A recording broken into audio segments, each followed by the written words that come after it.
I think that people will come to their senses. I think the universities have made so many mistakes that their overall survival in unchanged form is highly unlikely over the next 10 years. I think the overall survival of the universities? Yes. Well, there's already, what would you call, prognostications that up to 30% of American universities and colleges will fail financially in the next 10 years. And partly because they're making so many mistakes. Tuition fees have gone completely off the rails. They're way above, their rate of increase is way above the inflation rate. They're administratively top-heavy. The ethics committees are strangling research. They're gerrymandering their accreditation processes. Students in the United States take out student loans and essentially mortgage their futures, and then they can't declare bankruptcy, so they're basically led into indentured servitude. The incremental economic utility of a university degree is declining, especially if you control for IQ, because, smarter people tend to go to university, so they make more money. So was it because they went to university or because they're smarter? And most of the evidence suggests it's because they're smarter, not because they went to university. So the incremental economic utility of a university degree is starting to become questionable. I see. And that's a lot of mistakes. And you can learn everything on YouTube now. Well, there's that too, is that there's other mechanisms of education that are going to be far cheaper, that are going to be tremendously competitive in the next 10 years. And so I think the universities are going to do themselves in.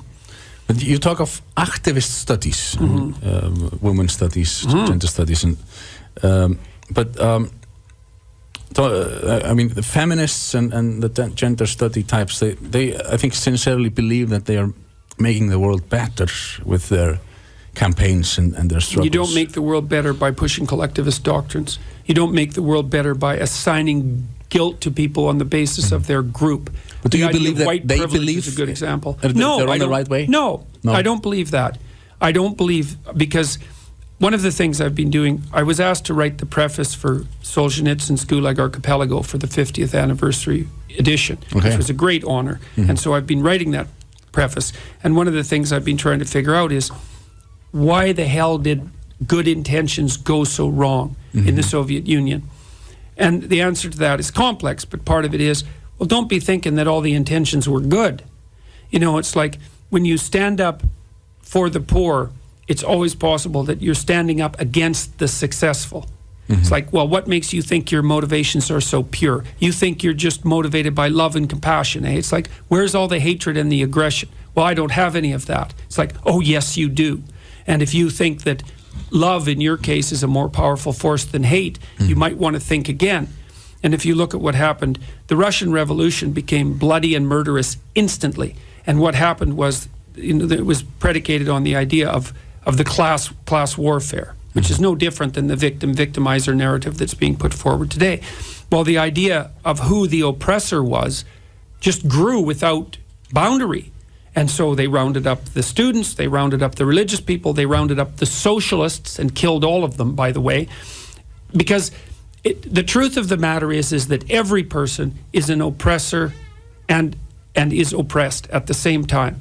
And so if you take any given person, you can come up with a reason why they're part of the victimizer class. Maybe they're attractive, maybe they're educated, maybe they're intelligent, maybe their parents were reasonably well off, maybe they're white, maybe they're male. Like, you can find some manner in which they're participating in oppression, and as soon as you do that, you can identify them as criminal. And you see a parallel with the Soviet Union revolution and what's happening today. Well, I see a parallel between the doctrines that drove the Soviet Union into the ground and the doctrines that the activist disciplines are promoting. They're the same doctrines. It's not. And I certainly see that, and Jonathan Haidt has done a very good job with his Heterodox Academy at documenting the fact that there's no mainstream liberal or conservative voices especially in the activist disciplines, but really in the social sciences and humanities as a whole. And this victimizer narrative and the identity politics frame of reference is the dominant frame of reference. And so, yes, I see them as, they seem to be the same thing. Well, they're certainly left-wing perspectives. They're radical left-wing perspectives. It's like, well, how is that different than these original radical, except it's not it's still economic class to some degree, but that's been subsumed by the identity politics overlay, but it's the same basic narrative. So, and I mean, this has been building up in the university since you talk about the French intellectuals in the 60s or 70s. Yeah. And why hasn't anyone pointed this out sooner? They have. I mean, sure. I mean, there was a real rise in political correctness in the early 90s. But I think what happened was, because I was in the United States when that was happening, and I think what happened was the internet revolution took off and the American economy just boomed. And because the economy was booming, because there were so many opportunities, the whole political controversy just sort of pulled the teeth out of it. Yeah, it just calmed down, and everybody thought, well, that it was put back where it should be. But over the last 5 years, it's like, and it's hard to tell exactly why. I think maybe it hit a tipping point again. There's been enough radical activists produced and supported by the universities so that things are tipping hard in that direction. You see that playing itself out in human resources departments in corporations, because it's the human resources departments that tend to be the places where the social justice activists aggregate inside corporations, and they're, pushing their diversity, inclusivity, and equity doctrines very hard within corporations. And the activist disciplines, they train people to go out and infiltrate, is the proper word, all sorts of organizations and bring them into the politically correct domain of operation with the politically correct conceptualizations. They don't make any secret of that. No, so they state it on their websites. They state it on their websites, yeah. It's not like I'm inventing activist disciplines. They state very forthrightly that their role is to serve as a counter to the oppressive patriarchy. It's like, okay, really, that's what our societies are they? They're oppressive patriarchies. Really? Compared to what? Countries in the rest of the world? Or countries and states by historical standards?